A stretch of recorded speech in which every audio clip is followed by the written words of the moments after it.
В эфире новости, в студии Надежда Саханская. Добрый вечер. В начале выпуска коротко о темах. Вскрытие реки Лены в Якутии прогнозируют в начале второй декады мая. Ледорезные работы и зачернение льда уже проведены. По ледяным трассам к жизни в Арктике в республике завершен ключевой этап завоза по автозимникам. Время идет, посевная близко. В Якутии усиливают контроль за подготовкой к весенне-полевым работам. Юрий Трутнев отклонил предложение о строительстве платных дорог без бесплатной альтернативы на Дальнем Востоке. Ассоциация инфраструктурных инвесторов и кредиторов хотела смягчить правила из-за сурового климата и высокой стоимости строительства. Там предлагали запускать платные трассы без дублирующих бесплатных маршрутов и даже переводить в платный режим уже существующие дороги после реконструкции. Однако полпред президента АвДФО сочел идею нецелесообразной. По его словам, обязательное наличие бесплатного аналога защищает права граждан и гарантирует доступность транспорта для всех, а отказ от этого принципа может нарушить социальную справедливость в регионах. Вскрытие реки Лены в Якутии прогнозируют в первой и начале второй декады мая. Ледорезные работы и зачернение льда уже провели на реках Лени, Вилюй, Колыме, Алдан, Амге, Нюи и Токка. Наиболее вероятные заторы льда возможны на Лене в Ленском, Хангаласском, Намском районах и в пригороде Якутска. На Вилюе в Вилюйском районе, на Колыме в Верхнеколымском и Среднеколымском районах. При мощных заторах уровни воды могут превысить прогнозные значения на 1-2 метра и выйти за опасные отметки. На других участках рек бассейна Лены, Яны и Индигирки вероятность заторов не превышает естественные 10% обеспеченности. Прекращена эксплуатация автозимника через реку Вилюй по маршруту Вилюйск-Жиганск. Движение всех видов транспорта по ледовой переправе закрыто до следующего зимнего сезона. Как сообщили в оперативном штабе администрации Вилюйского района, лед на реке начал активно таять, его структура потеряла прочность, что создает реальную угрозу безопасности людей и техники. Выход и выезд на лед в период весеннего паводка категорически запрещен. Администрация района обращается к жителям и гостям с просьбой не рисковать жизнью и не пытаться пересечь реку в несанкционированных местах. Альтернативных вариантов сухопутного сообщения между Вилюйском и Жиганском в период межсезонья не предусмотрено. Административная комиссия Вилюйского района информирует: на основании приказа Управления автомобильных дорог Республики Саха-Якутия за номером 135 движение для всех видов транспортных средств по автозимнику через реку Вилюй автомобильной дороги Вилюй-Жиганск 17 апреля текущего года закрыто. Выезд на лед после закрытия ледовых переправ запрещен. Напоминаем, что за выезд транспортного средства на лед в периоды введенных ограничений предусматривается административная ответственность. Между тем, завершен основной этап завоза топлива по автозимникам в районы республики. В 26 районов доставлено порядка 367 тысяч тонн топлива, включая 320 тысяч тонн угля, 20 тысяч тонн конденсата и более 20 тысяч тонн нефти. Общий объем всех завезенных грузов составил 488 тысяч тонн, включая также сельскохозяйственные и продовольственные товары, стройматериалы и бензин для нужд жителей Арктики. В общем счете в перевозках было задействовано более 400 единиц транспорта. Перевозки по отдельным направлениям, таким как Эвено-Батантайский, Момский и Анабарский районы, продолжаются. В ведомстве отметили, что несмотря на ограниченные финансовые ресурсы, все плановые работы выполнены в срок. Перевозки в этом году были очень сложные, связанные это с ограниченными финансовыми ресурсами, которые у нас не были в полном объеме доведены к началу автозимника.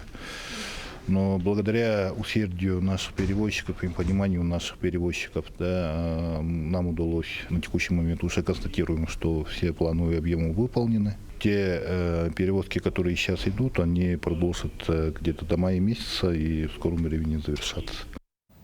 В Якутии усиливают контроль за подготовкой к весенне-полевым работам. На совещании под председательством зампреда правительства региона Сергея Местникова обсудили готовность техники, запасы семян, удобрений и горючего. Несмотря на успехи 2025-го, сейчас есть проблемы. Договоры на поставку семян заключены лишь на 41% от потребности. Их фактический завоз составляет 37%. До посевной остался месяц, поэтому муниципалитетам поручили ускорить работу и до конца апреля отчитаться перед Минсельхозом. В планах на 2026 расширить посевные площади и собрать не менее 12,5 тысяч тонн зерна, 75 тысяч тонн картофеля и 29 тысяч тонн овощей. В Амгинском же районе продолжаются подготовительные работы посевной кампании. В этом году весенне-полевые работы будут проводить 6 зерновых хозяйств. Под посевную площадь отведено около 6 тысяч гектаров на зерновые, 3700 гектаров на кормовые культуры и 1500 гектаров от общей территории под посев. С начала года организованы предварительные мероприятия по подготовке к весенне-полевым работам. Семенное зерно у амгинцев 4-й год собственного производства акционерного общества «Амгинский». Ну, начало у нас зависит все время от погоды. Ну, начало мая, надеемся, что у нас будет хорошая погода. И стараемся числа 10-15 выйти в поле. Подготовительная работа у нас какие сейчас? Новую сеялку вот купили, сейчас производится ремонт. Подготовка, посевная очистка началась зерна. Ну и так ремонт техники идет. В Государственном собрании Илтумен прошел круглый стол, посвященный будущему особо охраняемых природных территорий. Центральная тема дискуссии – проект федерального закона, принятый Госдумой в первом чтении 18 марта этого года. Документ предлагает механизм изменения границ ОПТ для размещения объектов регионального или местного значения. Ключевой вопрос обсуждения – как сохранить экологический потенциал Якутии в условиях меняющегося федерального законодательства. Якутия лидирует в России по площади заповедных земель. Под защиту ОПТ федерального, регионального и муниципального уровней находится 37,61% территории республики. Это свыше 1 миллиона квадратных километров. Всего в регионе действуют 232 особо охраняемые природные территории. В Усть-Алданском Улусе появится экологический центр. Он разместится на базе районной централизованной библиотечной системы. Его задача – повышать экологическую грамотность и культуру местных жителей. Для детей, подростков и взрослых будут проводить специальные образовательные программы и разные мероприятия. Центр займется не только просвещением, но и благотворительными экологическими проектами. Так жители смогут больше узнать о защите природы и внести свой вклад в ее сохранение. В исполнении указа главы Республики Саха-Якутия Арсения Сергеевича Николаева в Алданском Улусе сегодня у нас состоится открытие экологического центра. В планах экологического центра поднятие экологической культуры и бережное отношение к экологической среде. Россияне получат детские пособия и пенсии досрочно перед майскими праздниками. Выплаты семьям с детьми, в том числе единое пособие на детей до 17 лет, пособие по беременности, по уходу за ребенком до 1,5 лет для неработающих родителей и на ребенка военнослужащего по призыву, придут 29-30 апреля вместо 3 мая. Пенсионеры, которым выплаты обычно поступают через банк с 1 по 4 число месяца, получат пенсию за май до 30 апреля. Это касается всех видов пенсий, включая страховые, социальные, накопительные, по старости и по инвалидности.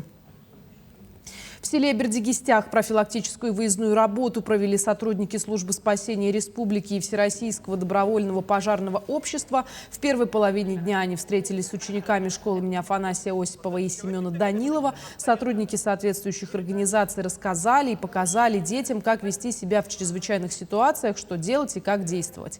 Далее в библиотеке имени Петра Аввакумова для сотрудников районного комплексного центра социального обслуживания населения провели ознакомительную беседу о том, как действовать, если люди, находящиеся под их опекой, попадут в опасную ситуацию.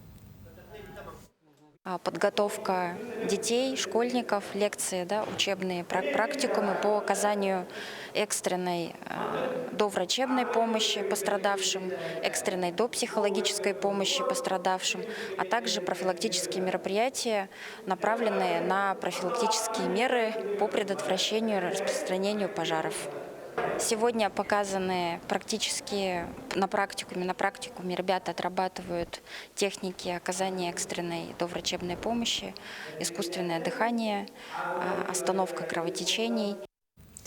Диктант Победы в этом году пройдет с небывалым размахом. Организаторы подготовили 1030 площадок, что сделает акцию самой масштабной за всю историю ее проведения в регионе. Среди необычных локаций – филиалы аэропортов Севера, музей Мамонта, кочевая школа Нерленке, котельная в Хангаласском районе и даже место на берегу реки Алазей в отдаленном Наслеге.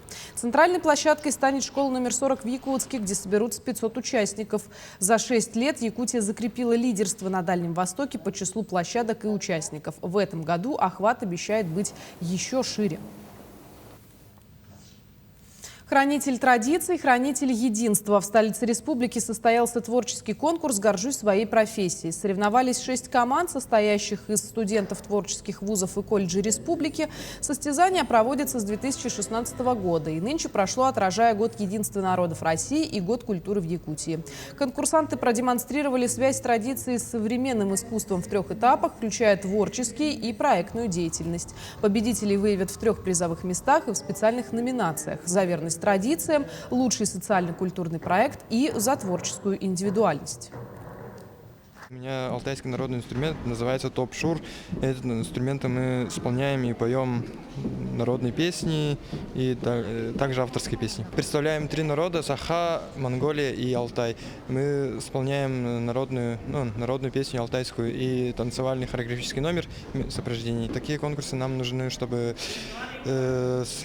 сотрудничать с другими народами и дружить с другими народами. Получается, мы должны объединяться, какими мы не были другие национальности или какими-то такими, и мы должны все равно совместить, узнавать у друг друга какие-то обычаи, традиции. В Верхневилюйской школе номер 2 состоялся первый улусный открытый турнир по мини-футболу, посвященный памяти выпускника школы Степанова Виктора Ивановича, который был двукратным чемпионом улусной спартакиады и признан лучшим вратарем в 2014 году. Виктор героически погиб при выполнении боевой задачи в ходе специальной военной операции. Турнир был организован с целью патриотического воспитания молодежи, привлечения к занятию спортом и увековечения памяти о Викторе. Всего приняли участие 13 команд Улуса, что составило более 80 участников. Виктор был активистом. Он когда учился в нашей школе, он пел и занимался футболом, и гиревым спортом тоже занимался. И он был душой компании, душой класса. Сегодня приятно смотреть, как дети соревнуются по футболу, и у них у всех горят глаза. Это приятно наблюдать. Хотим сказать спасибо одноклассникам, которые помогли организовать призами, всеми ресурсами, которые нужны проведению соревнований. Это были все новости к этому часу. До встречи в дальнейших эфирах.